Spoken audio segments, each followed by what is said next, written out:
Hello, my name is Rich Howard, owner of Architectural Builder Supply. In this video is to bring you a closer look at the bomber number BB 5010-456 N-652. That is representative of a hinge. So this is a wide throw hinge, and let's start by dissecting the part number.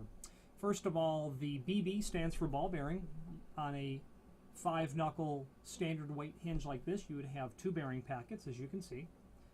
The 50 in the part number refers to a full mortise hinge, a 5-knuckle full mortise hinge. You can see from the swag on the hinge leaf here that when the hinge leaves are brought parallel, that they're intended to be mortised flush to the edge of the door and the frame. The 10 in the part number means a couple of things. First of all, it means it's wide throw. It's 4.5 by 6. And that it's a steel base hinge. That magnet shows that. 456 in the part number means that it's 4.5 by 6. Hinges like this are measured when they're laid open. The height is first, so this is properly called 4.5 by 6. The N means that this is a non-removable pin type hinge. You can see that that little black smudge there, it's not a smudge, it's a set screw. It is drilled and tapped into the barrel of the hinge, into the knuckle. The pin has a groove cut in it where when the set screw is seated in, it goes into that groove and it all but prevents that pin from coming out. Very effective method of keeping the pin inside of the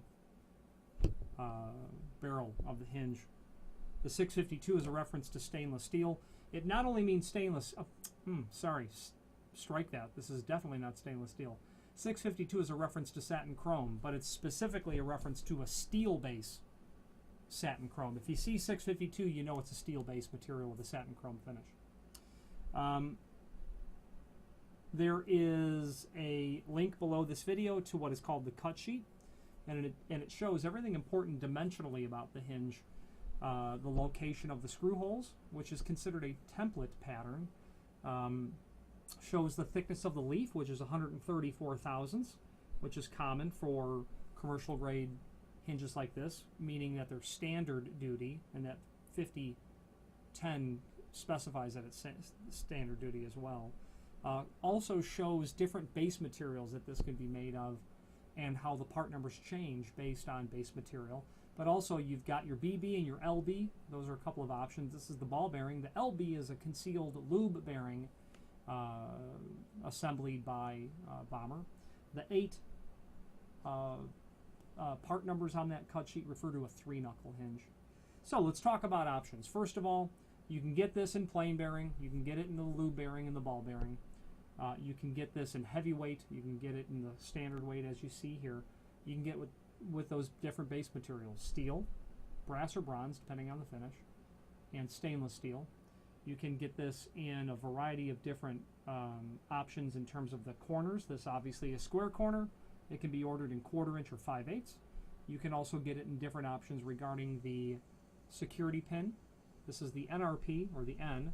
You can get it in a safety stud where there's a piece of metal welded here, and there's a hole drilled in this leaf so that when it's closed, you can drive the pin out, let's say, but you're not going to separate these two leaves because of that big projecting post of steel that's here going into this leaf. Of course, all the architectural finishes are available. Satin chrome is very common. We typically stock this. Also regarding the tips on the pins, that's called a button tip because it looks like a button if you use your imagination. You can get ball tip, which is the most common decorative tip. Urn tip, steeple tip, acorn tip, all of those are options as well. Screws are included in a complementary finish, and with this you'd get all wood screws and all metal screws. Okay, very typical sort of item. And so, where do you use wide throw hinges? Well, there's generally 2 instances, and the less common of the 2 is when you might have a door and a frame, and you may not have noticed, or maybe you know, The door is typically not flush to the face of the frame. The door is typically inset a little bit. So if you ran your hand across the face of the door and frame, you'd see that it's not flush. Some doors are set significantly deeper into the frame than standard for whatever reason. I've been in Florida, some turn-of-the-century homes, the last turn of the century, 3-story homes. The wall thickness of the walls on the first floor are giant, and they've got full of them doors that are installed set into the center of the frame. So if there's an 18-inch wall thickness, you've got this giant frame, and the doors are sunk way in, and that would be an application where you would have to use wide throw hinges. And indeed, in places like that, and actually the old Capitol building in Iowa City, Iowa, is full of what I would call priceless pieces of hardware because of the fact that they're all but impossible to replace. And to replace them by modern standards and modern economics, they're exponentially more expensive than a standard hinge. And that is the bottom line truth. You can make these hinges in any size you want, but they are, you must be doing reproduction sort of work, historical work, if the economics of buying the hardware is such that you would take this hinge and multiply it by 30, to get exactly what you want. So if the door is further into the frame, you'd need a wide throw hinge in that instance, and you might actually even need an extended lip strike plate. So if you're doing wide throw hinges, you might want to think about strike plates that have a longer lip so that the latch of the hardware does not strike the frame or the door or the casework or anything prematurely.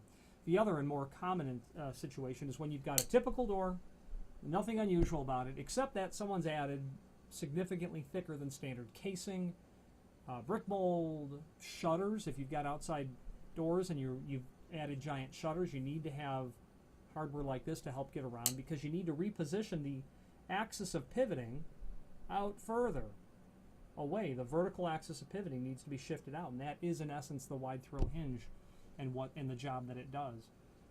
So that would be the most common place that you're going to see this sort of application, and you end up seeing it often. I've seen historical work where they've got windows and the windows open out. Shutters are applied to the exterior, and they've got to have a wide throw concept to get the windows open and out and around the shutters. Not necessarily wide throw hinges like this, but Parliament hinges, which are in essence a wide throw hinge too.